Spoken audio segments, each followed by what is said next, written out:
Ready to roll. What we got? Come on.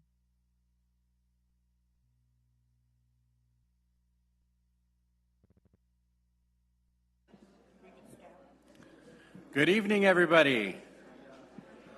I know you're all full of delicious mac and cheese bites and what is it? The pigs in a blanket, but it is 5:30. It's time to go ahead and get started with our governing board meeting for today, May 11th. Please let the minutes show that we have 4 out of 5 board members present. I believe Mr. Jaramillo is running late. Ms. Segata-Jones, are there any changes to the agenda this evening? Good evening, President Martinez, members of the board. No, there are not. Okay. If that, is there a motion to adopt the agenda? I'll make a motion to adopt the agenda. I'll second. All right. Ms. Wilson, how do you vote? Aye. Ms. Pimentel, how do you vote? Aye. Ms. Bartels, how do you vote? Aye. And with that, the agenda is adopted. Please join me in a moment of silence, followed by the Pledge of Allegiance.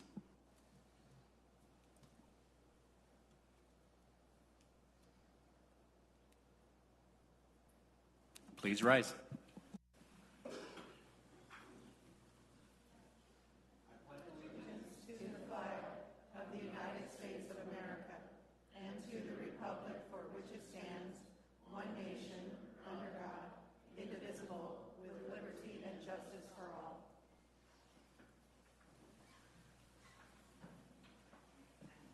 You guys are almost as loud as when the kids are here.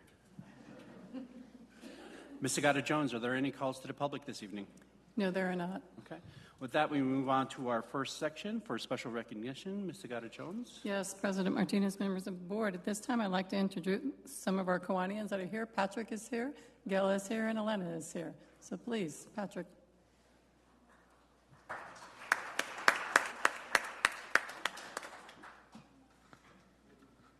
First time I've used this, so I got a green light, so I'm good. Good evening, everybody. My name is Patrick Kaiser. I am with the Kiwanis Club of Glendale. Tonight, I am here with distinguished members Gail and Elena Sinova to recognize the Kiwanis Club of Glendale Superintendent Student of the Month for the month of May 2023. The reason this award is so special is the student has been chosen by the superintendent for their hard work, passion for helping others, and helping to make our community a better place. This month's winner is Shafil Alam.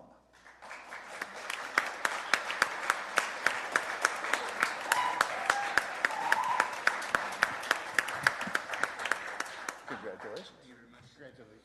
Shafil is an 8th grade student at Glendale American School. Shafil is an asset to any school, but we are honored to call him an Eagle. His nickname at school is Professor Shafil. Many of his teachers have joked that if there was one student they would trust to drive their car, it would be Shafil. Oh, wow. Something you might want to remember in the next few years. So, with that, he shows he is trustworthy and can always be counted on to step up and help where needed. He is an enthusiastic learner who thoroughly enjoys school. Shafil shows initiative and looks for new ways to get involved in any way he can.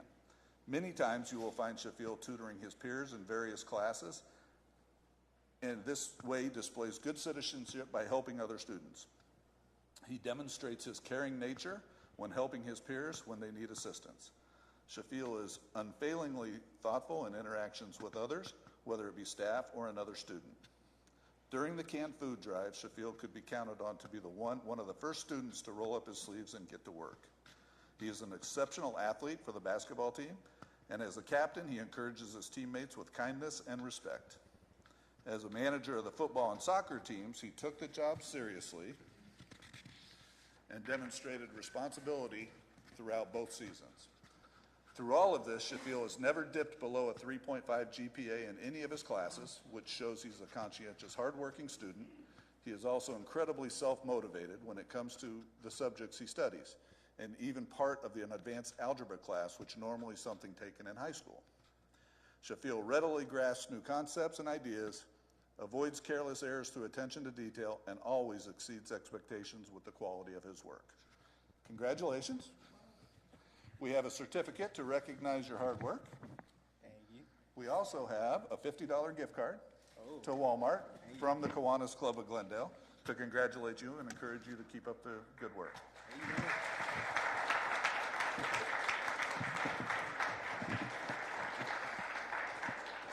For any of you guys who want to know any more about the Kiwanis Club of Glendale, we meet every Wednesday at Manuel's at 51st Avenue in Peoria, or you can go on our Facebook page and see what we do. And we appreciate working with Glendale Elementary. And again, congratulations. Thank you very much. You bet. Thank you. Shafil, you're not going anywhere. Yes, we have your parents come up, please, or your family that you brought. Shafil also is one of my student advisory committee members as well. So he's done a remarkable job this year. And I believe Mr. Martinez has something for you, Shafil. Because everything is better with chocolate. That is for you, and you do not have to share it with anybody. All right. I know it's Mother's Day coming up. Show her appreciation with something else. Yep, American, come on. Mm-hmm. Come on, everybody. Mm-hmm. No, embarrass him some more, Mom. Mm-hmm.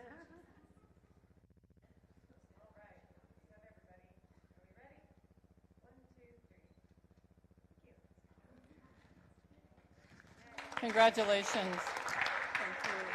Thank you.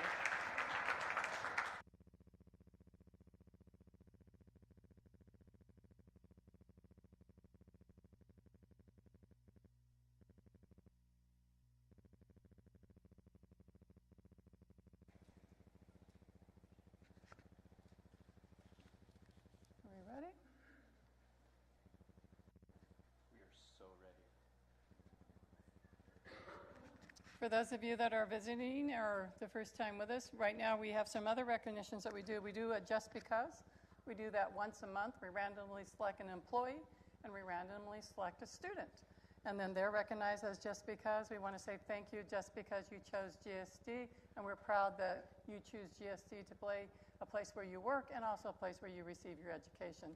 So I am honored. For this month, we're going to begin with our staff member, and that's Sulima Miranda. She's the Social Emotional Learning Specialist at Discovery School.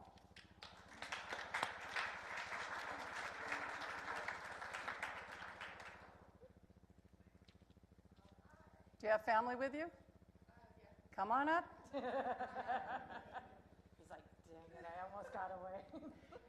It's all right. We have this too. I almost took it. I thought it was for me. So what we share, this is your yard sign. It goes in your yard. You stand in front of it. You take a picture. I honk. I put it on Twitter. Okay? Got it? All right. Then we have for you the Just Because. Just Because. We also know, and you know this with social emotional learning, how important coloring is. You have kindness crayons. You have mosaic taffy and chocolate. You may choose to share or not share. But thank you so much for your work. We're very proud of you. So thank you. Can we do pictures?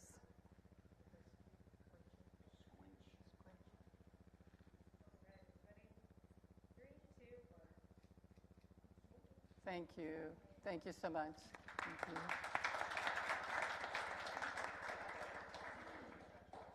It's not often I have to stand up straight when you're next to somebody. I'm like, what kind of shoes are you wearing?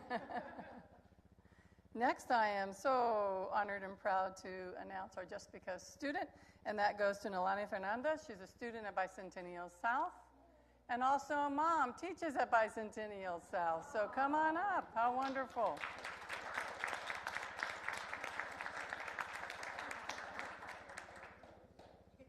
Okay, Nolani, let me go over the rules. Remember, that is all yours, share or not share.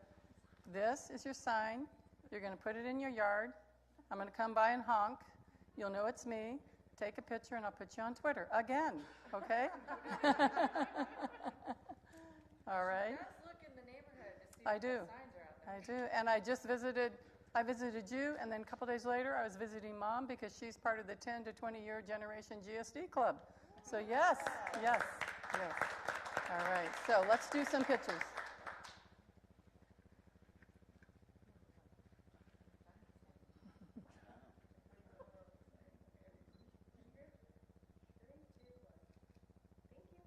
Great.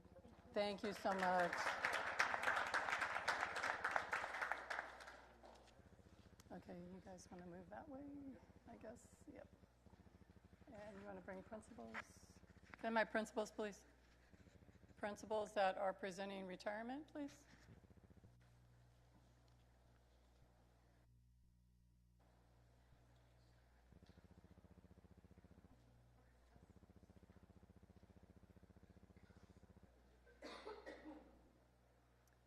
Okay, before we get started, I need somebody to take out their cell phone, or you could do this mental math in your head. Here we go. Shout out the answer when you have the sum for the total. 20, 23, 25, 33, 36, 21, 24.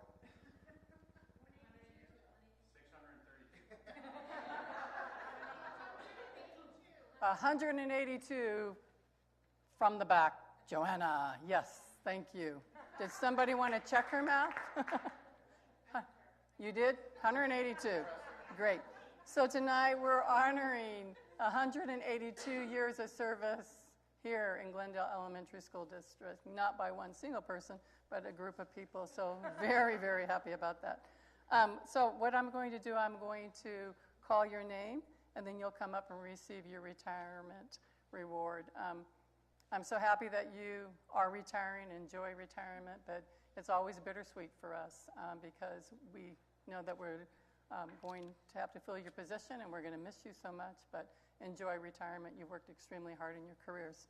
So I'm going to first begin with our first person on the list from Burton School, Mr. Jeff Nell, Assistant Principal for 20 years in this district.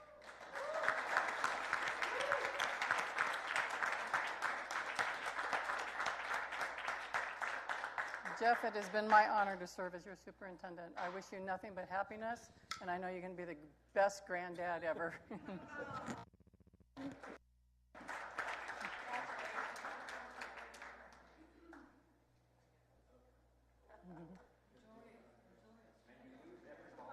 Let's take some pictures.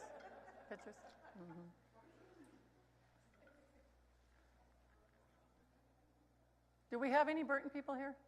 Before we do this, sorry. All right, here we go. Sorry about that. Well, the administration is standing, right? Thank you. Thank you, Jeff.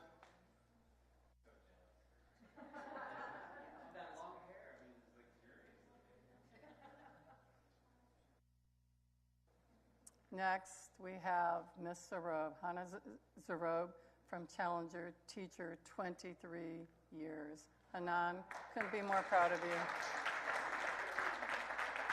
I know, you left Desert Garden, you went to Challenger, you thought I wouldn't find you, I found you. I tried to convince you to stay, you told me no, you were going to be a grandmother. Yes, I'm so proud of you. Thank you for your service.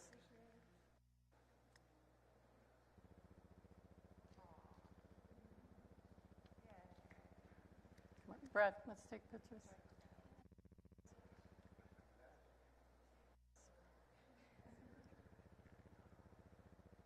Ms. Sarab has also served as our Arabic translator at times when we've needed someone as well. So again, thank you for your service. Family.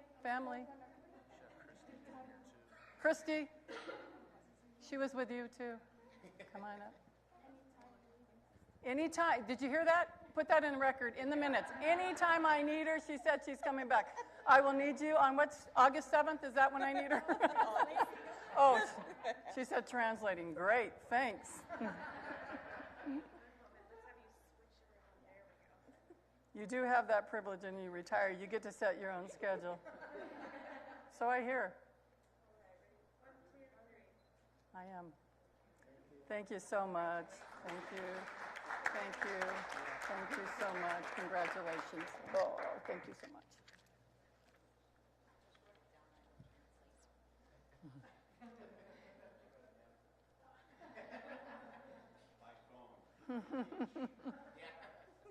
Next, from Desert Garden, and we have with us Christy DeSella is our coordinator over there, and we have our teacher, Karina Willie, for 25 years.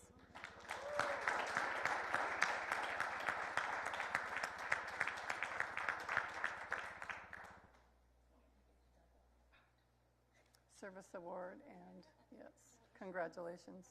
And I did visit you today in the Generation Club, and my understanding is 20 years as a teacher, 5 years as an educational assistant. Is that what you did? Great. So proud of you. Most of your career was at American School. No, all over. All over. You were one of those and whenever? Desert Garden, Santa Vista, now at Desert Garden. Now at Desert Garden? Yeah. Great. Thank you. Thank you. All right. And we'll get this one corrected with the right year for you, okay? All right. Let's take a picture. Christy. And rest of the schools, family. And she just listed a whole slew of schools. So if your school was called, come on up. Come on up. Come on. John, where are you? Janice, come on up. I knew she was at American last time. All right. Is Christy? Where'd Christy go? Is she here? All right. You're just short. I didn't see you. All right. We're ready. Oh, my. I feel like I'm like really in this. You are. It's the real deal. Thank you. Thank you. Thank you so much.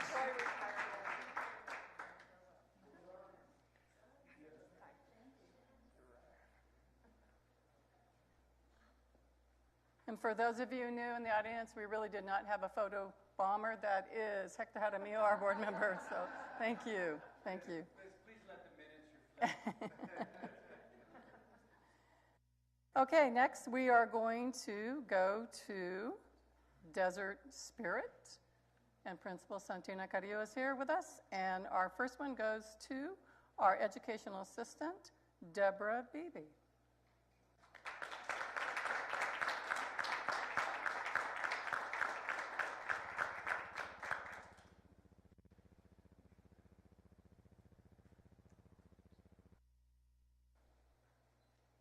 Congratulations. Thank you for your service.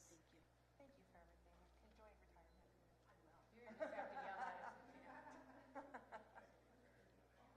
Family? Family, friends? Do we have any other Desert Spirits? Is it just you? Margie, you're part of Desert Spirit. We need to take a picture. Why don't you stand next to your family member there, and I'll go this way. I gotta fit her in the house. Oh, okay. All right. All right. There we go. In my house for a year.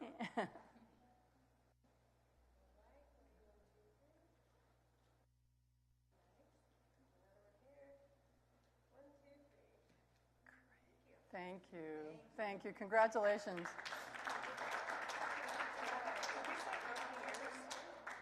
Yes, I said, did I tell you how many years? Oh, I'm sorry, 33 years.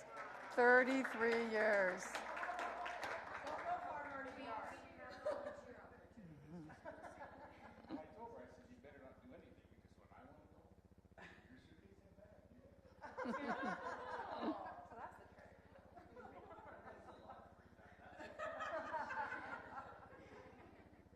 Next, we have Administrative Secretary from Desert Spirit, Margie Mathias, 36 years. Margie.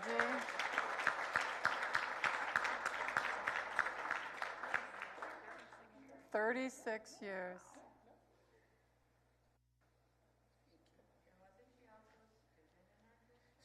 Yes, yes, she was.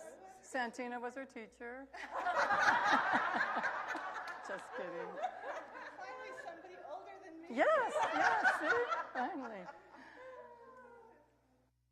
Pictures. Margie, I've been talking to you for about a week now, so I'll keep talking to you, Volunteer. Desert Spirit, please. We have Desert Spirit family and staff. Please come join for the picture. All right. No, she's going to come and volunteer with me over at System of Care. She's still going to be a GPSD grandma.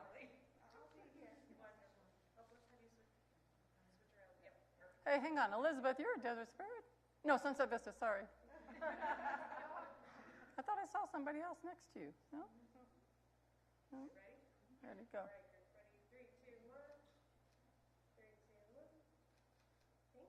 All right, there you go.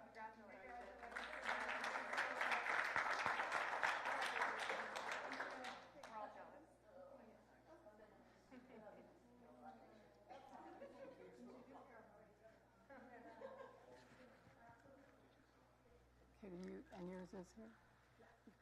Dana? Dana. Okay, now we have from Jack School, and we have Principal Katie Ochekos here with us. And Dana Donaldson is here, and Dana is a teacher at Jack School with 21 years of service.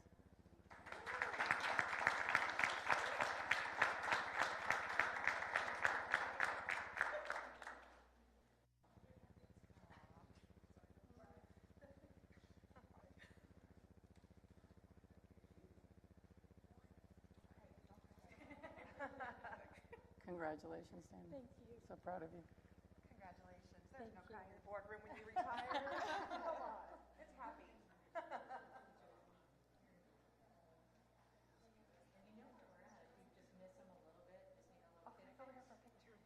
Picture? And the rest of Jack, if You can Jack's stand there? right in the middle. Come on. In the middle. He's all about you. Yep, got it? All right.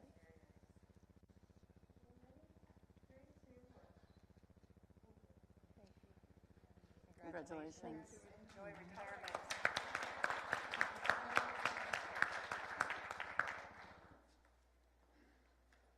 Next, our teacher from Jack, and we have Mireya Munoz.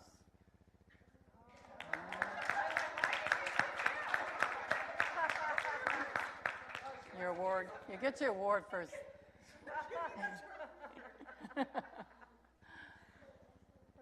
Congratulations. You have to go down the line and get your enjoy. That was it, right? No Jack people else?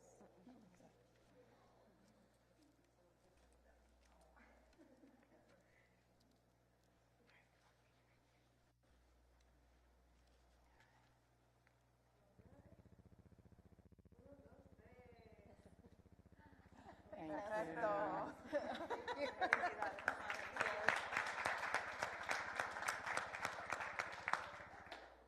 Miss Munoz, I will miss walking into your classroom and hearing you play on the guitar. She's just incredible. All right. Next, that is it. That's all that are present this evening. We have others on the list, but they were unable to make it. So again, thank you to our retirees for your commitment to GSD.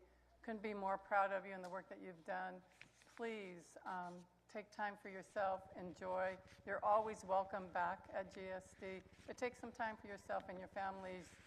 They've had to sacrifice many things because of your job that you do every day. And again, thank you so much for the work that you do.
Good to go.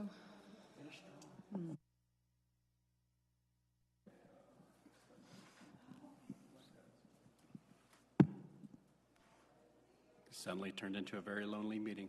All right. Moving on in our agenda, the consent agenda. Is there a motion to approve the consent items? I'll make a motion to approve the consent agenda. I'll second. All right. Mr. Jaramillo, how do you vote? Aye. Ms. Wilson, how do you vote? Aye. Ms. Pimentel, how do you vote? Aye. Ms. Bartels, how do you vote? Aye. And the chair votes aye. Thank you. There are no reports and information items, so moving on to our action items. We're starting first with the ASBA political agenda priorities. These are priorities sent out by ASBA at the beginning of every year, or every term anyways, with a list of priorities that we would like to have represented as a board as part of the ASBA political agenda.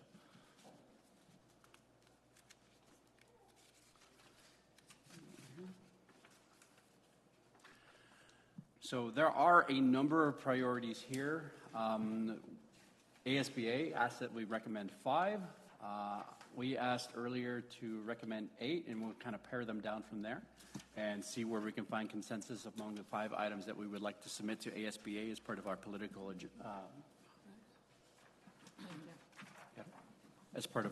political recommendations.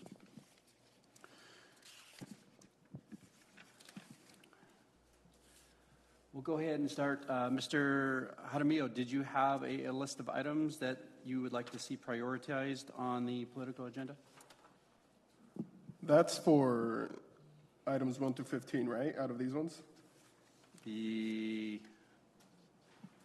you check out I think you have the colored listed spreadsheet. So of the 6 areas in the items that were on there, do you have any that are particularly impactful for you that you would like to see prioritized? Can I just interject here? Mr. Yes, Mayor? please. When do these have to be in? The 24th. 24th? 24th. Is there, could we submit the ones that we, to you, and then maybe Liz could bring it all together and put the ones. Well, we need to approve those items as part of the board agenda. Oh, that's right. So, We're and not gonna have there's a not board another meeting. board meeting Okay. before then. So we do need to go through these today. So I will, before we get the conversation started, I will go ahead and start off first. In looking at the agenda items, I skipped over anything that doesn't apply to a K-8 district. As a K-8 district, we have certain priorities versus, especially since we are within the greater Phoenix metropolitan area, I kind of also excluded the ones that were specific to rural areas, and of course any high school matters. But looking at the agendas, the priorities, my first one having to be item 1.2 for revising the school finance formula to provide a stable and dedicated source, less reliant on the general fund or annual legislative appropriation. Also funding distant learning, providing dedicated school capital funding consistent with constitutional requirement. That's almost tailor-made for GESD, I believe. And ensure the formula addresses unique financial needs of schools serving students in poverty and rural and remote schools. So that's kind of part of that. So that was one of my top priorities. Along with 1.3 and 1.4, amend the Constitution aggregate expenditure limit to reflect current education funding levels and priorities via legislative referrals to the voters, since that has become a bludgeoning tool from the legislature over the past several years, kind of holding schools hostage because of that AEL. I would like to see that referred off to the voters. So just when it comes down to it, if you've approved funding for schools, schools should be able to spend that money as opposed to holding us down with that AEL limit. Also to fully fund full-day kindergarten and include kindergarten students in the override calculations.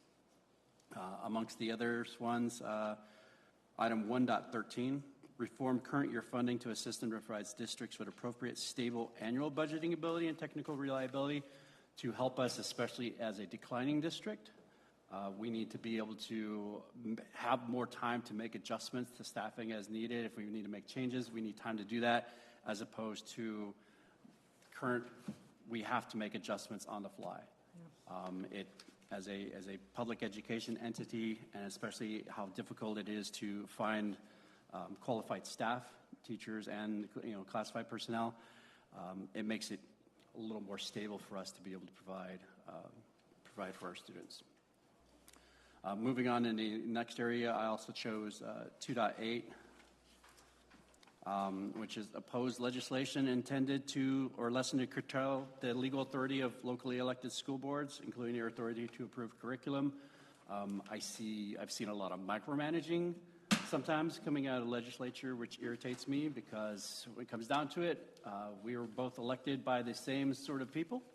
We were elected locally, they were elected statewide, but we should be able to make those decisions at the local level for things that benefit our population, our school district, and that meets the needs of our community, not the needs of whatever the whim of the current legislature is.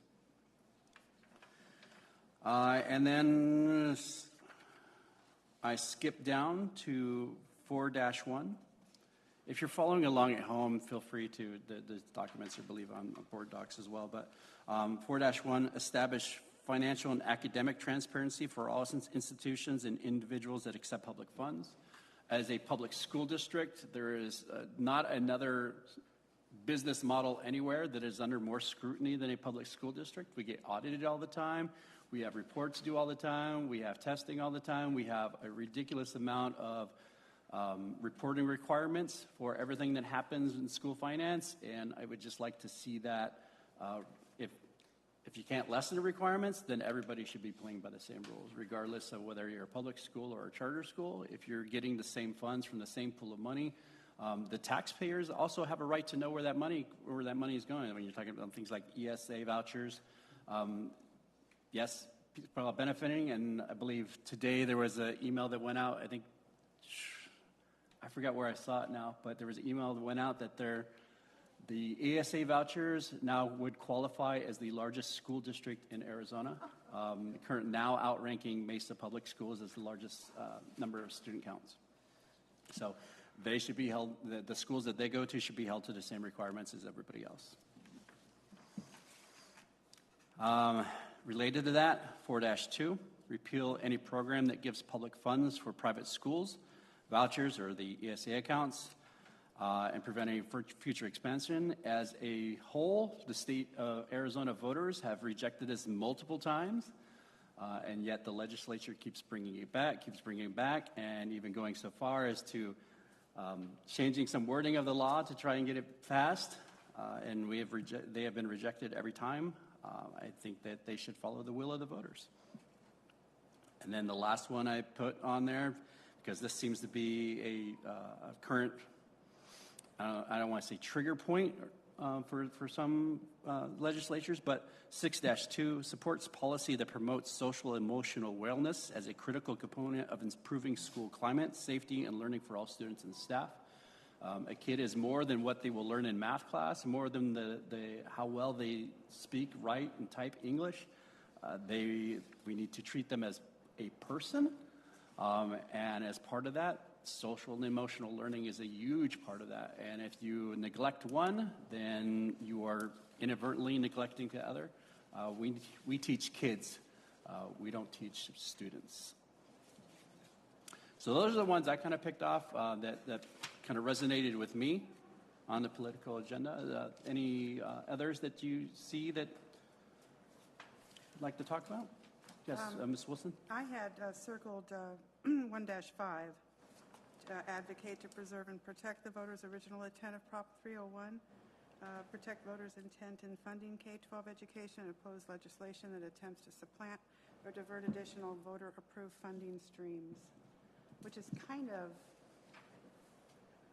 a little along the lines of, where did I see that? Well, I guess it's not. Anyway, I had circled that one, and then I also had circled to provide full-time funding for preschool programs in the K-12 funding formula. Which number was that? Oh, I'm sorry, 1-12. Okay. And Yes, I liked 1-12. I was also looking at that one. That one just didn't happen to make my list. I think that was it for me.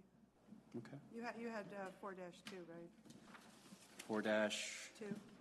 Yes. Yeah, you did that, okay. Those are the only two I had.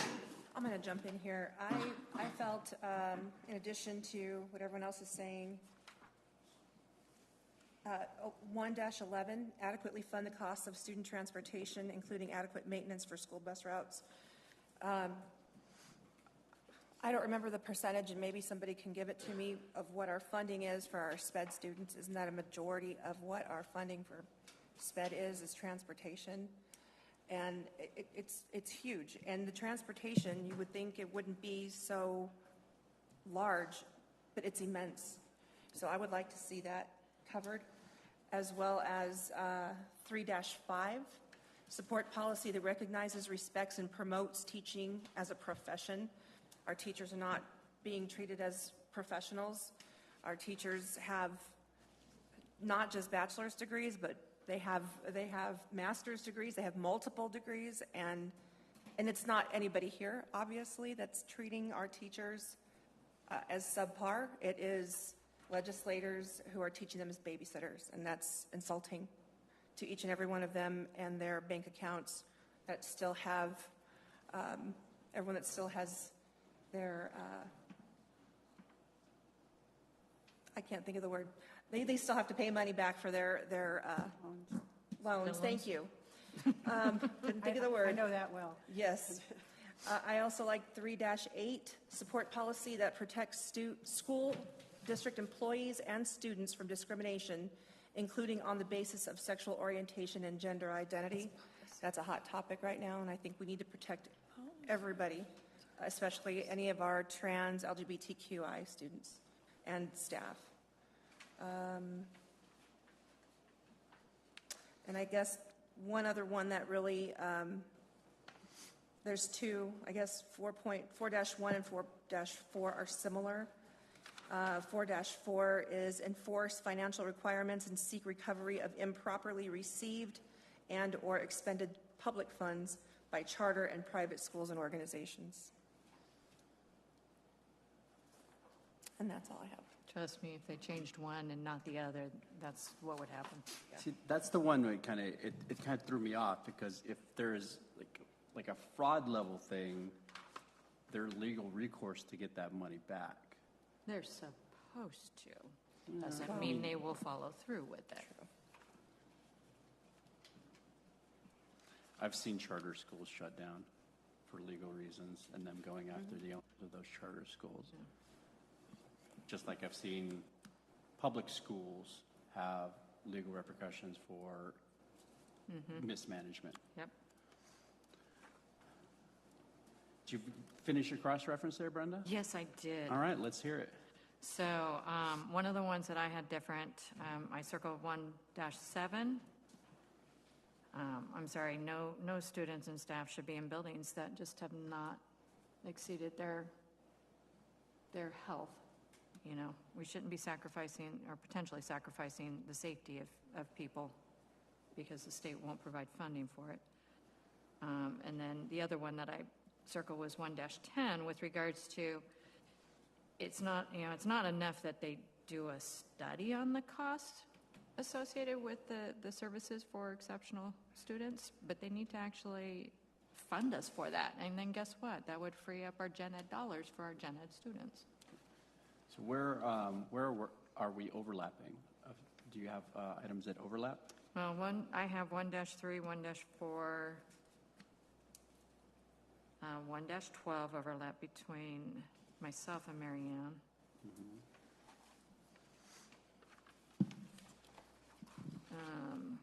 Another overlap was 2-8.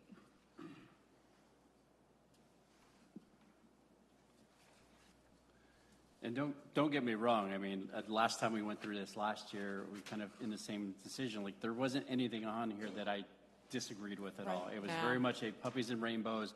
Yes, everybody loves puppies and rainbows. There's a no-brainer on as far as I'm concerned on these things. But trying to pare it down on between the five of us, which ones we can all agree that reflect our district and what we want to see as a priority for ASBA to service our community. So how many do you need? 8? 5. Oh, 5. I need 5. I said 8 so we have something to talk with and there's more likelihood of overlap. Now that's what screwed us all up. Now we got too big of a conversation going. Mr. Jaramillo? Yeah, I circled a lot, but 1-1, 1-2, and 1-3, to me all seem, like you said, like a lot of these seem related to each other. But 1-1, I would like to see prioritized just because this state is lacks the funding toward public education. So I'd like to see more advocacy work working toward that.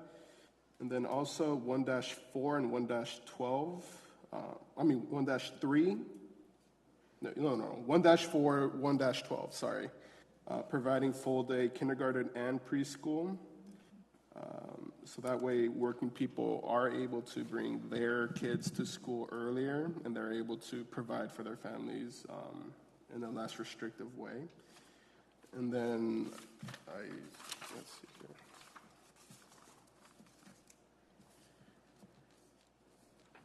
I also circled 4-1, but I lean more toward 4-2 with repealing any program that gives public funds for private schools through the ESAs, just because we know, like you said, like the amount of money going towards ESA is exceeding, what, $500 million now? And it's expected to go much more over that, and it's going to take a lot of our state budget away. And, you know, we saw the budget that passed. There was no cap on this, and it's going to take a lot of our funding away. So that, to me, if we don't address 4-2, then the other policies that are advocating for maximizing funding for schools just, I don't know. I don't know you can do that without supporting 4-2. And then also 5-2, which equitably investing in technology and reliable internet access for all students, I think is also extremely important. You know, in the modern world, everything, we rely on technology, and there's less opportunities and less equity for those without that access to the internet. You know, there's business done online, you look for jobs online, you do your homework, your research online. So making sure students have that internet access, that access to knowledge and classes, and you know, the ability to turn in better work is important for me as well. And then there's 6-1, which providing funding to districts to school safety programs such as student mental health and well-being initiatives is, you know, that's important to me as well, especially as we see all across Arizona and everywhere the violence. You know, if we're able to take a preventative approach as instead of a reactive approach to violence, I think that would do a great, that'd be a great benefit to our district. You know, making sure we prevent something horrible versus reacting to it. So 6-1 I like a lot. And then I also added 7-1, you know, for board members suggested supporting policy that protects LGBTQ plus students and staff. That's important as well, especially because we're seeing attacks on those students and staff.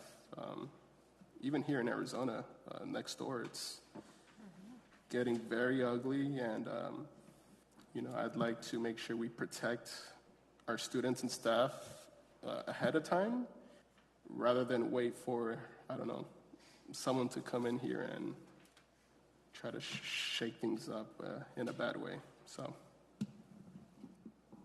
that's what I have. Okay. All right, so looking at the list here, I'm going to go through the ones really quick that we have at least 3 board members voting on, and we'll just kind of auto-promote those to our top 5. We're going to, looks like 1-3, the discussion on the amend the Constitution aggregate limit to reflect current education levels and priority via legislative referral to the voters. Also 1-12, provide full-time funding for preschool programs in the K-12 funding formula. I skipped it. 1-4. That's what I thought. All-day kindergarten. Fully fund all full-day kindergarten and include kindergarten in the override calculation. And 4-1, establish financial and academic transparencies for all institutions and individuals that accept public funds. So with those 4, Did you say sorry, 4-2? So Did you say I- 4-2? which one? Did you say 4-2 or no? 4-2. I have. I only have 4. What was your 5th one? Yeah, we don't. That's the point. I got 4 of them that were on three, at least 3 of our lists. So. I have 3, because I didn't list all the ones that you had already listed, so. Oh, okay. So that, Okay. I have 3 for that one, Okay. and I have 3 for 1-2. Okay. Yeah, 1-2. Who else had? I had Mike had 1-2. Who else? Mike, me, and Hector. Okay. And then 1-4. 1-2.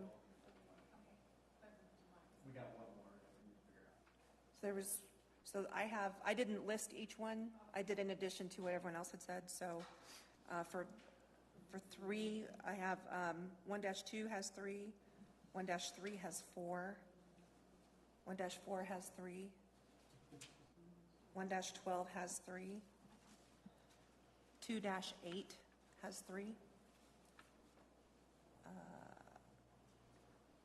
4-2 has 3, 2-8, you included me, right? 2-8, yes, has 3. Okay.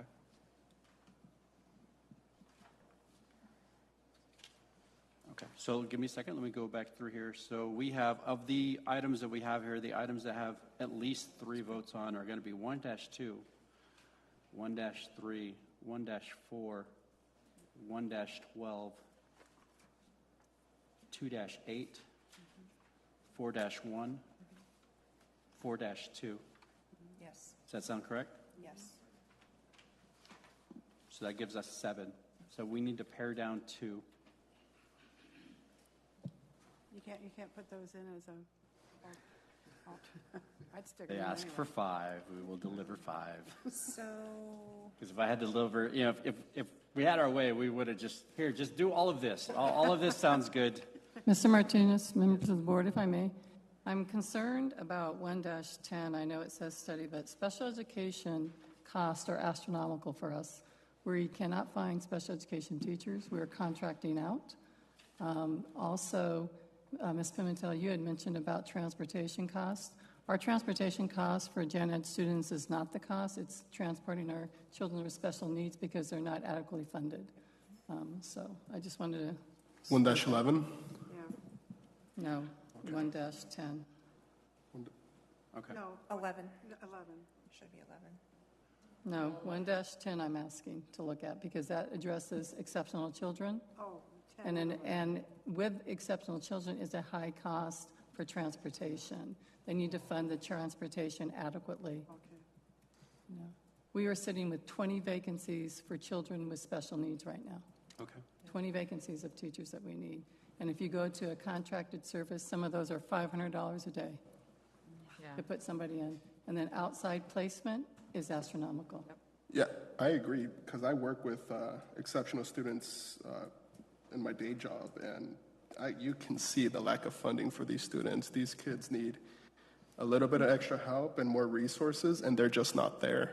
And sometimes I have to do a lot more than what I should. So I agree with 1-10.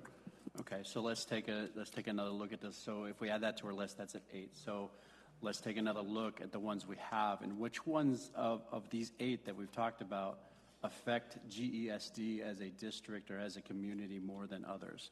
Obviously, Ms. Sagata-Jones' suggestion about 1-10 is going to be very impactful for us. So of the rest of the remaining items, which ones, and maybe someone from our finance team or Mr. Bedigan, you can maybe speak to one of these as to, as a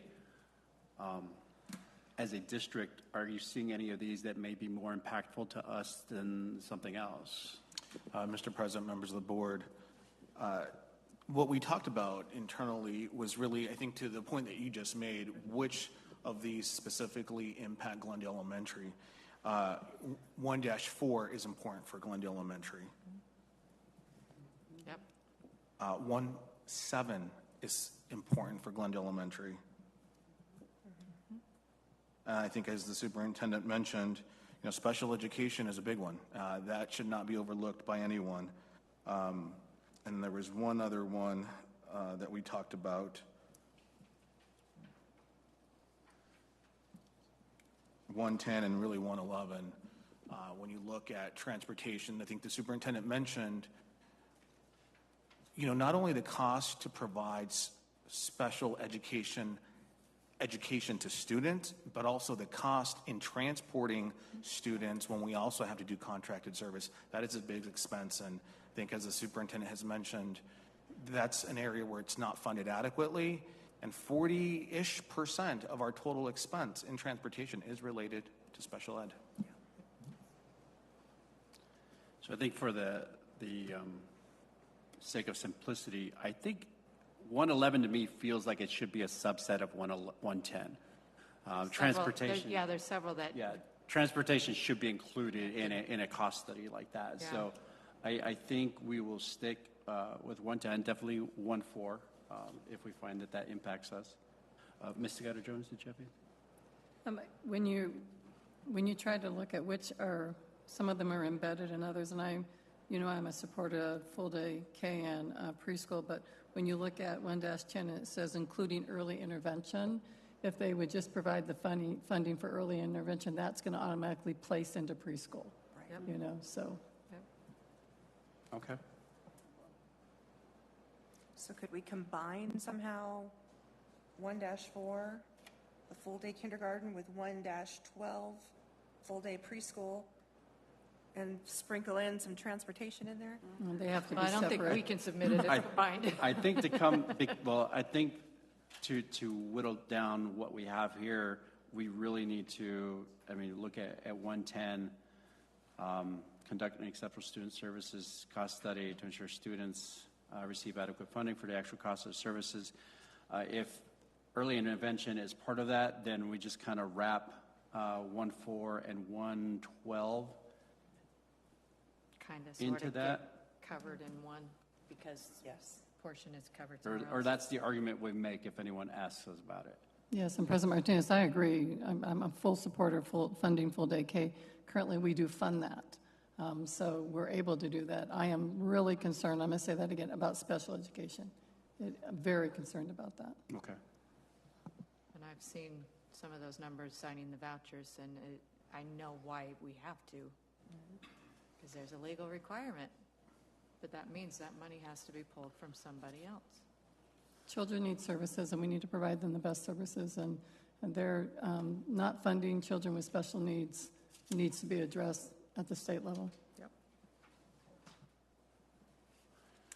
Okay, so let's take another look here. So right now we have a top 6 if we include those items that are corrected. So we're looking at 1-2, 1-3, 2-8, 4-1, 4-2, and 1-10.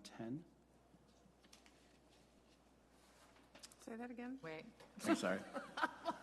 1-3, I'm sorry, 1-2, 1-3, 1-10, 2-8, 4-1, and 4-2.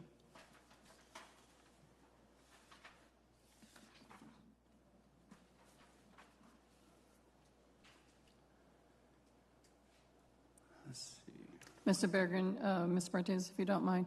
Mr. Bergen, will you share your thoughts on 1-3? Mr. President, members of the board, when we look at these, we really look about, what's the current makeup of the legislature, who's in the executive branch, what has happened this legislative session. Yesterday, with bipartisan support, there was an agreement to lift the AEL for next year. So that's technically won't be a problem going into next year. The question becomes is how do you address that in a subsequent year? Depending on the makeup of the legislature, you can pivot what your priorities are. So maybe you might consider that as you're trying to narrow down your 5, but at least for next year, it's not an issue. It would be an issue for 25, but perhaps in that next legislative session, if there's a makeup of if the makeup of the legislature changes, then you pivot based on who's there. That way we're not screaming into a void of people not listening anyways. Okay. Well, and again, with that AEL always, popping back up as being unresolved, it just is a slap in the face to anybody that works in education. And at least with the AEL fight, it is a statewide issue, and it's not one we have to take up the mantle of by ourselves. Yep. Right. So that puts us down to 5. Are there any thoughts and discussions, or are we good with these 5? And I'll renumber them again just to make sure we have. So I have 1-2, revise the school finance formula. 1-10, which is the conduct an exceptional, I just can't say that word today, exceptional student services cost study. 2-8, oppose legislation to legend or curtail the legal authority of locally executive school boards. 4-1, establish financial and academic transparency for all institutions that accept public funds. And 4-2, repeal any program that gives public funds for private schools or the ESA vouchers. Are there any final thoughts on these 5?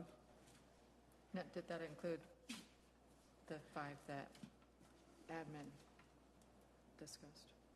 It kind of wrapped in there. A lot of them came under 110. Okay. And yeah, when we talk about the cost study and the transportation and pre-K and early intervention.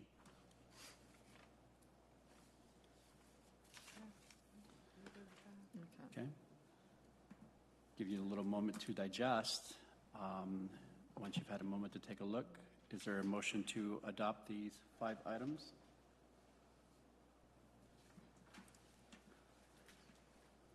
So list me the 5 again, just so I make sure. All right, the 5 again are 1-2, 2-8, 1-10, 4-1, 4-2. I understand 2-8, and I know that's important, but I feel like 3-5 in place of that would be better, just because we do have a teacher shortage. I don't think we have elected school board member shortages, but teacher shortages. And this is support policy that, and I just thought of this right now, support policy that recognizes, respects, and promotes teaching as a profession. You know, we got to make sure we have teachers coming in and, you know, people that go to school and look at teaching and they see it as a position that is respected. And I don't know, I feel like that would be a better policy to support than 2-8. Okay. So my only disagreement with that is that when you talk about legislative policy, you want something that does something. You cannot legislate respect. There are certain things you can put respect on a profession all you want, but you can't. How do you write a bill that legislates you have to respect the teaching profession? You either do or you don't. As opposed to 2.8, which is there is an act, a specific thing that you can do. This is, you know, school boards should have control within the community that elects them to do that job. I mean, that's why we're here. When I see like policy that recognizes, respects, and promotes teaching, like when I see respect, I also see like making sure we guarantee like rights and, you know, increased pay, and make, like, for me, like I don't see just like just the word respect, but I also see like actions that go along with it. You know, so to me, like when I see support policy, like it's making sure we are giving teachers the respect they deserve, the pay they deserve. And it kind of goes hand in hand with 1-1 with the way I'm connecting it is making sure we have competitive salaries to attract, recruit, and retain teachers. And to me, that's part of that respect. You know, making sure they're taken care of. We celebrate them. Things like that. So that's my little rebuttal. Don't get me wrong. I have all the respect in the world for teachers and what they do. But when I look at a list like this and I have to pare it down, I have to say, how do we show respect to a teacher other than, you know, we make sure that they're well compensated for their time, for their expertise, and for the everything that they've given our students in our community. And there are other areas within that priority list that we had laid out. We talked about, you know, cost structures, make sure we have adequate funding, make sure that we are all playing by the same financial rules and transparency guidelines that everybody that everyone should be on the same level. That to me is a way to demonstrate respect, as opposed to a broad, more feeling like I respect. And don't get me wrong, my day job, and that's their thing, is, you know, increased respect for the teaching profession. There are organizations that do that. You know, we have a foundation here that tries to show that respect and appreciation for the staff at GESD. But I want to I would like to focus on those things, that there's a definable endpoint. This is how you do it. This is how we want to see it done. Yeah, well, I think funding is, the key right there. And so if they can, pass policy that's going to adequately fund, then you can start giving, better raises and I don't think ASBA has ever not passed anything without the teaching profession in mind. It's a huge part of their, thinking process. So, I mean, this is I had it circled as well, but when you're looking at the others, I think we have to, look at the ones that we have right now. And that's not to say it's not important. Our They're all audience good. is a teacher, and our teacher is here in the best interest of not just herself, but of her students. And so, I mean, we can look at all of these, and it's like Board President said, it's not that we don't feel all of these aren't important, because we certainly do. But the ones that are going to impact us, we have to push forward. And there are some that are extremely important to me just as a person, but for the best thing for our district, I think that where we're at is where we need to be. And I think that there's one that we're almost forgetting, and Board Member Bartels mentioned it, and it's 1-7. And that's been our big thing for the last 6-7 years. Just a little bit. So, I mean, and that's maybe with this administration taking a look at things, it's going to change. I don't know.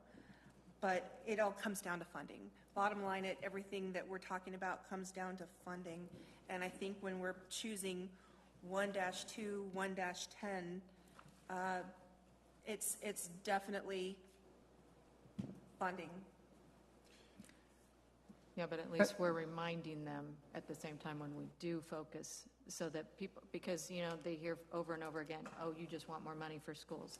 But when we put the specificity in there and explain why this is negatively impacting, when we are not adequately funded for the current cost of a high-need student, when you have to get that outside resource that costs you an absorbent amount of money, it does impact our funding for other expenses in the district. And everybody says more money, more money, more money. But if we can really pinpoint, this will make a significant difference in our reality. If we have the funding for those high expenses, it actually frees up those dollars we do get in our funding formula traditionally for those kids that it's meant for.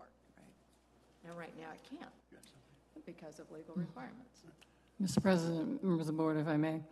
Board Member Hadamia, I couldn't agree more with support policy that recognizes, respects, and promotes teaching as a profession. I agree with that. I think that we do have a local responsibility for that as well. And we do have Ms. Actors in the audience. And I think we as an organization have to be able to promote that and believe in that. And I believe we do in GSD. So last night we did our Mosaic Marbles. And, I do it, I joke about it. I say, go put your sign in your front yard. I'm going to drive around and honk. But when I do go through communities and I do look, Ms. Safter was the first one that sent her sign in her yard last night that went out on Twitter. So thank you for that. And I think that's how we help and get the message out. We're our worst enemies, our own enemies at times, right? And I think we need to put those signs in our yards where you don't hesitate to put who we're going to vote for in our yard. But, we put those signs in our yards and let our neighbors and community know that teaching is a serious profession and take it seriously. And if we ourselves can't promote it, then shame on us. So it's, even though, like I say, I do it with some humor, but it really is to promote the teaching profession. And we talk about just not the teaching profession, but public education is more than just teachers. You saw our marvels yesterday. And those marvels are nominated by their colleagues.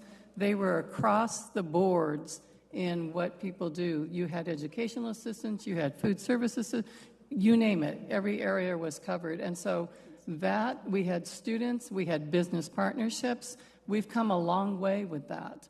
And I think we have to advocate and understand ourselves too, that teaching is a profession. It should be taken seriously.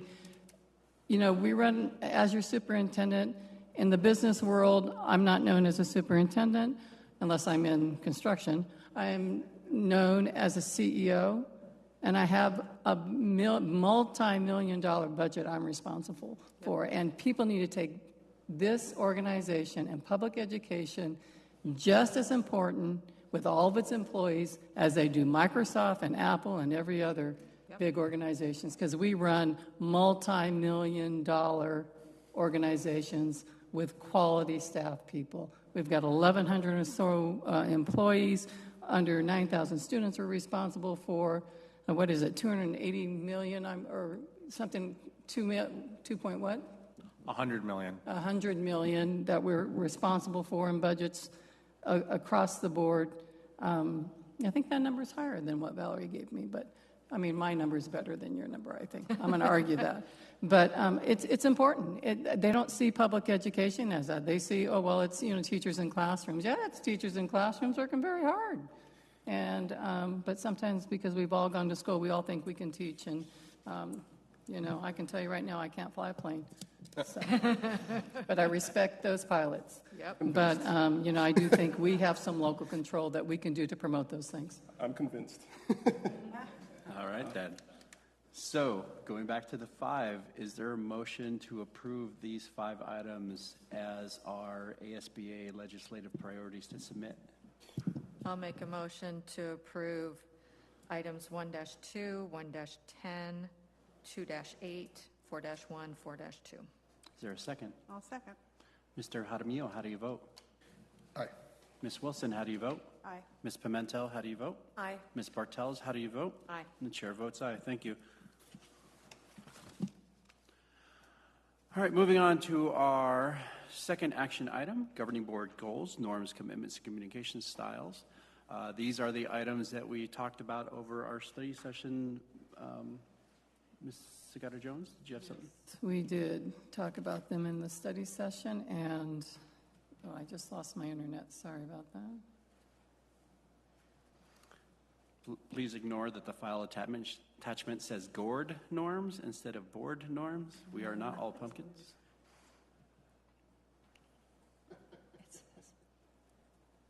Can't seem to get back to where I was. All right, these, It's amazing the how ones the that are brain in front of you autocorrects.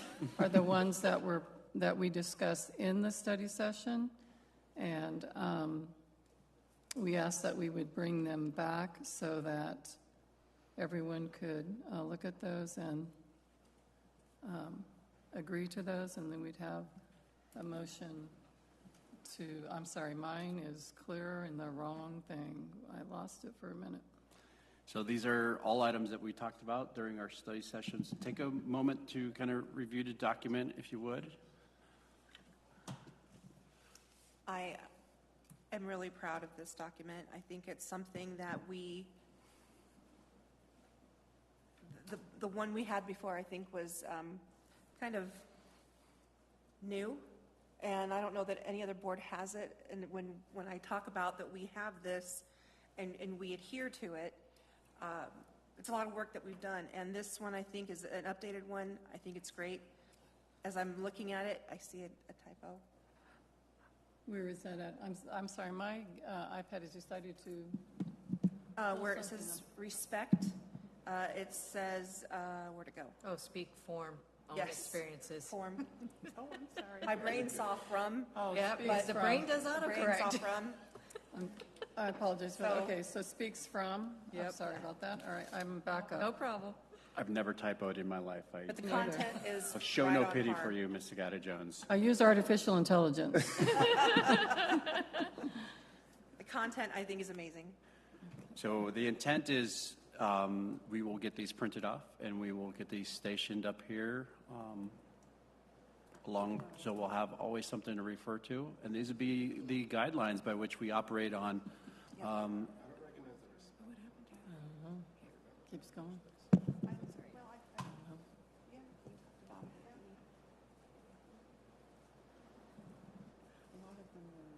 So are we looking We need a for? motion? Okay, so we did bring this as an action item, just so we can have it on the record that this is something that we have all agreed to at a board. I know we talked about it during our study session, but this is sort of the consolidated list that we talked about. That way we can always say, hey, one of the things we talked about was holding ourselves accountable. So yes, holding your feet to the fire. If something's going on, then we need to be able to, it's either a learning moment, oh, I didn't know, or just call you up, hey, you should have known. That's what it is. If we demand that kind of responsibility from the people we work with, we should demand that kind of responsibility from ourselves. So with that, is there a motion to approve the governing board norms? I'll make a motion to approve the board's goals, norms, commitments, and communication style as discussed at the April 15th study session. I'll second. All right, Mr. Jaramillo, how do you vote? Aye. Ms. Wilson, how do you vote? Aye. Ms. Pimentel, how do you vote? Aye. Ms. Bartels, how do you vote? Aye. And the chair votes aye. Thank you. I'm glad we had that discussion. Yes. All right, moving on to our last action item, the 2022-23 expenditure budget revision 2. It is the time of year for May revisions. Mr. Goddard-Jones. Yes, President Martinez, members of the board. I'll turn it over to Mr. Berrigan.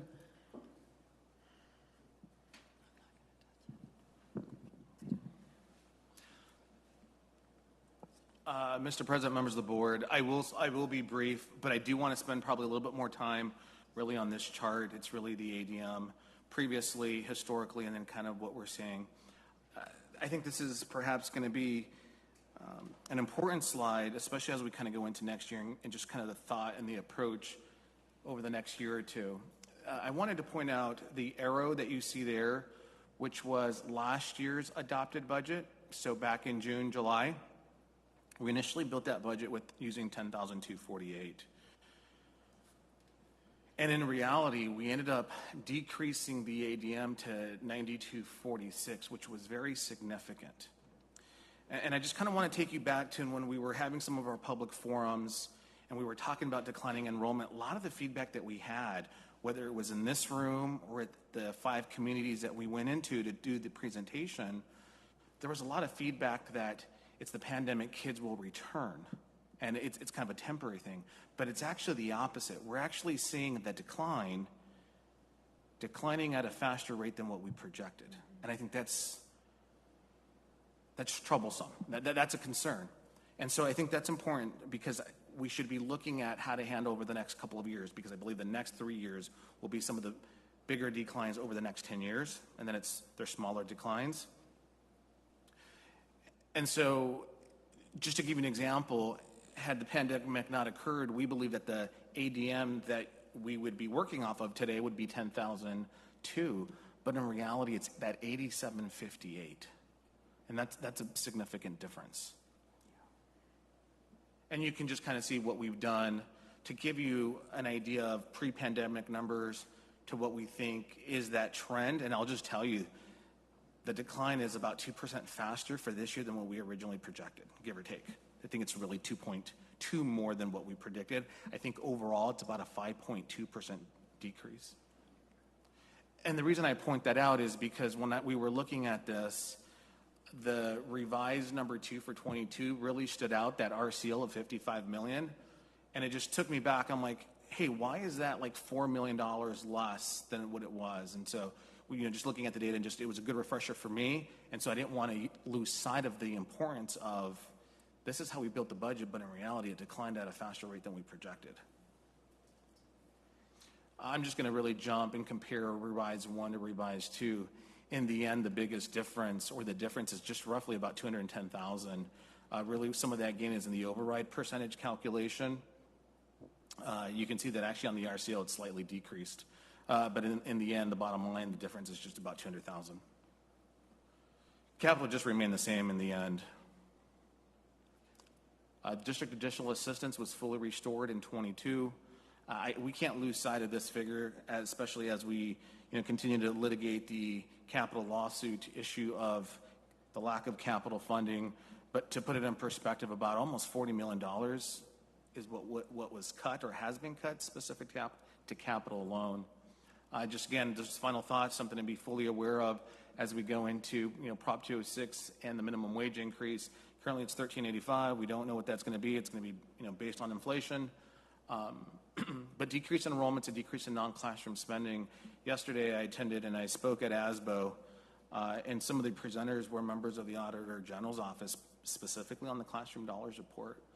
And it's interesting. People like to talk about what we should and shouldn't be doing, and then there's this narrative that really does not explain what's really happening, perhaps in individual districts. And so the public doesn't really have a good idea of what's happening. And so there's a lot of discussion about the 20 by 20 and how school districts aren't doing the 20 by 20. Well, first of all, it was never enough to just fully fund the 20 by 20. But the other thing, and this is what I asked them, I was one of about 3 people that asked them the question in the full audience setting, and it was, tell me, if a school district is declining year after year, how does a district actually get to be what they'd like to see of a 60-40 split? In other words, for every dollar that you're spending, 60 cents goes into the classroom. Because when you're declining year after year, you'll never be efficient as they like to see it. And if you don't understand that issue, the public doesn't understand it, and then the district is being inefficient, it's not spending money in the right places. But when you're declining, you'll never, in my opinion, be in a position to be quote-unquote efficient. And their response was, we don't tell all the story. Districts need to address that on their own. We don't give advice on how to get to that. I was taken back by that, but I didn't argue it. Just thank you. But that's an important piece, especially when you're declining. We've declined for 10 consecutive years. We're going to continue to decline for the next 10. Obviously, with decreased enrollments, increased competition, I think marketing is important more than ever. And for some of the reasons that you stated as you were trying to discuss which priorities you should send over to ASBA. If the M&O override is not extended, it does reduce by a third, so that $9.5 million figure that you saw on the second or third slide decreases by $3 million. The capital DAA override that might be necessary, that's something that you'll have to make a decision on in the future. Bond authorization, capital lawsuit because of the new administration was delayed. In other words, trial will be set for next year. Those federal dollars, had it not been for the federal dollars, and I don't care if it's ESSER 1, ESSER 2, or now ESSER 3, without those federal dollars, we would not have been able to continue the operations of our district. And we're going to continue to be fiscally conservative in budgeting and in expenditures, because without that, in our opinion, we won't be able to get through this storm. And so when we start getting ready to build next year's budget, we're going to talk a little bit about what yesterday's budget means for Glendale, and we'll walk you through that. I think I was a little surprised. I think we were surprised about the budget, about perhaps the repeal of results-based funding going into the base. So now every school district that educates kids will have that in perpetuity.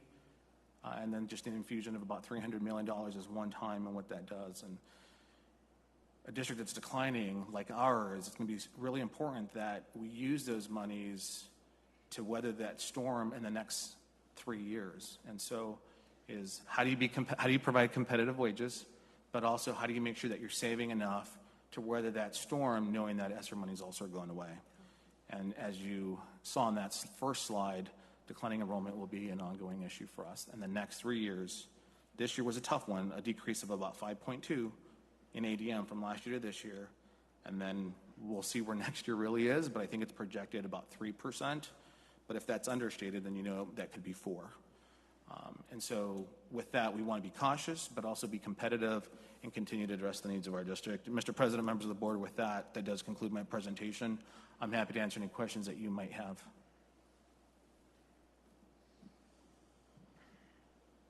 Any questions? No, it just always sucks. I know. Well, they say, there's a saying somewhere along the line of being poor costs money. So if you're in dire times and hard times, it costs more than if you were in good times and flows are overwhelming. So, Mr. Bergen, thank you for putting together that revision. We appreciate us being able to adjust as much as we can. Thank you again for pushing for the capital lawsuit. I'm sure when you're ready to retire from GESD in about 26 years or so, when we build that new school in 2045, we're going to name it the Mike Berrigan Memorial Suite School. You know, Mr. President, I appreciate the humor. I think that is something that we're really committed to, is really making sure that replacement schools is something that our students and our community receive. And so I think what we talk about in here is that's the one sword that we're willing to die on, is making sure that our kids get those replacement schools. And, you know, there's a lot of moving parts to that, but we are committed to that. So I appreciate the comments, but we're all committed to that. And it's a team effort. And I think, as you heard the superintendent mentioned, the last couple of functions, you know, it's something that we all do side by side with her leadership. And, you know, she's a tremendous leader, and I have the most respect for her, and it's because she cares about what happens and what do kids get, and that's always our focus. Yeah. And we've had those discussions before that as a district, sometimes we play the long game, and there may not be a new school next year or the year after that, but we look 5-10 years down the road, and that's how we make our plans. So long after all of us have moved on from the board and we've all, you know, administration has retired, that there'll be something that we leave behind for that next generation of GESD students. All right, thank you, sir. With that, is there a motion to adopt the expenditure budget revision number 2? I'll make a motion to adopt revision number 2 of the 22-23 expenditure budget. Is there a second? Second. Mr. Jaramillo, how do you vote? Aye. Ms. Wilson, how do you vote? Aye. Ms. Pimentel, how do you vote? Aye. Ms. Bartels, how do you vote? Aye. And the chair votes aye. Thank you. Moving on in our agenda, future meeting and agenda item requests. Ms. Sagata-Jones, what do we have coming up? Yes, Mr. President, members of the board, on May 25th, we have our special meeting. We'll ask to go into executive session and talk about call for elections, and then we have authorized signatories and facsimile signatures as well. Okay. Is that our first meeting that begins at 4? Yes, it is. Okay. 4 o'clock meetings from here on out. Yes. Figured I'd throw that out there so everybody gets it on their radar. And do we want to talk about the 8th? Oh, and then on June 8th, most are traveling or will be attending the conference in Flagstaff. So we will need to have that meeting because we'll have employees that need to be hired, and we have some things that need to be on there as well. So the recommendation would be we could do it earlier in the day, so that allows everybody to travel. So on that maybe do it Thursday. in the morning? We could do a morning. if it works. Is June 7th an option? June 7th. No, they Ms. keep it in the Hadigan, am I evening. interfering with data digs that I need to be at? Am I good? You're good. Okay, so June 7th is, let me pull mine. June 7th is on a Wednesday. We could do a Wednesday, or, yep, I'm good. I could do the 7th. the 7th at 4? Yep. Okay. June, yeah. 4 o'clock.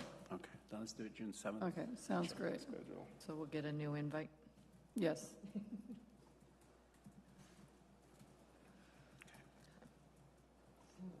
Go back to my agenda. All right, if there's nothing else, we can move on to the summary of current events. Ms. Sagata-Jones, it's been a busy time of year. Tell us what's going on, please. Oh, it's been a busy time of year. So many events that we've had. As I mentioned, we had our marbles, we had our retirees, we've had our superheroes teachers, we've had Teacher of the Year awards, administrator, support staff. We've been out giving the GSD 10 to 20 year generation awards to our staff as well. There's been so many programs. We've had schools performing, from band concerts to Desert Spirit performing, Gamage, just so many things going on. Teachers working really hard still with all these events happening. We're now anxiously waiting for assessment results to come in, but that's pretty much what's been happening, is event. Looking forward to promotion, and then we will get ready to begin preparing for the next school year. It has been busy. Mr. Jaramillo, do you have anything to share? Not much. I'm just excited to be part of the graduation ceremonies that are coming up. I have 2 in one day, and that's going to be, a squeeze. I'll be running from one school to another, but it'll be worth it. And to see all these smiling faces, so I'm excited for that coming up. All right, Ms. Wilson. Yeah, just to reiterate what our superintendent said, just event after event, and was able to not participate, but to go and be part of, I guess, The art show, the exhibit was really interesting, and but I thought we were gonna put some of the winners up on the back there for display. Do you think we can do Ms. that? Hadagi, are they going to be displayed, or did they go with the students? Where are they? I believe they went with the students, but we can look into that. Okay, all right, good. Yeah, congratulations to the Menzendick boys and Horizon girls for their softball win. And just happy Teacher Appreciation Week. We really admire you, and we thank you for everything that you do. And it's just great to have each and every one of you with us, and everything you do for our kids. All right, thank you. Ms. Pimentel. It is one celebration after the other for this month, and I just want to say a big, huge shout out to food services, because when it comes to the food that we have, we are the best in business. And mac and cheese bites, come on. So, I saved 2 sugar cookies because they go perfect with my coffee in the morning, if I can keep my husband away from him. But the GESD marbles, amazing. We have a marble sitting here in the audience. And the Challenger Band and Choir concert, I'll tell you, I recorded that, and I sat and smiled and watched it over and over and over because it was so great. The retirees, I'm jealous. I can't wait to retire. And who was the one that had the longest? Was it 36 years? 36 years. I mean, that's amazing, in one place. And like Board Member Jaramillo, I look forward to the promotions and the families, and just how quick they walk by and how cold their hands are because they're so nervous. But it's a great time, and looking forward to everything. All right, thank you. Ms. Bartels. It truly has been a joy to attend all the special events in the last several weeks.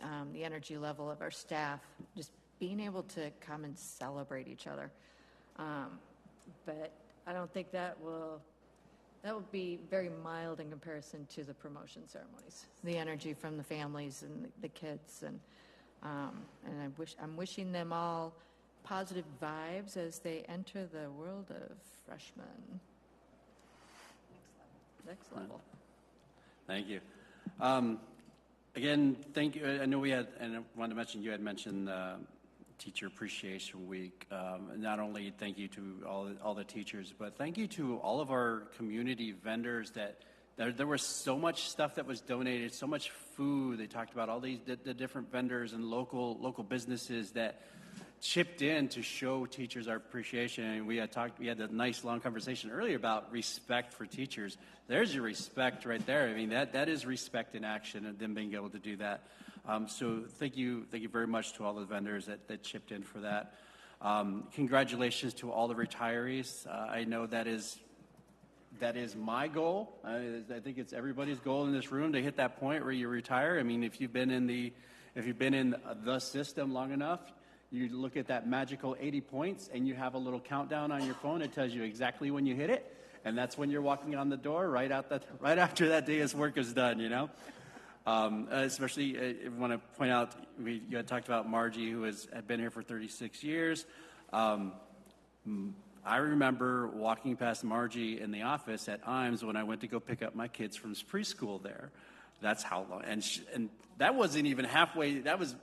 She had been working there for more than half the time already. So that's how, it's amazing that you see the staying power, and seeing her earlier, she's going to miss it, and I hope to see her back and volunteering at lots of events. And anything, we had all our retirees. If you ever want to volunteer some time and come back and help, you are absolutely welcome to do so. We will take everything that you can give us and more. And more.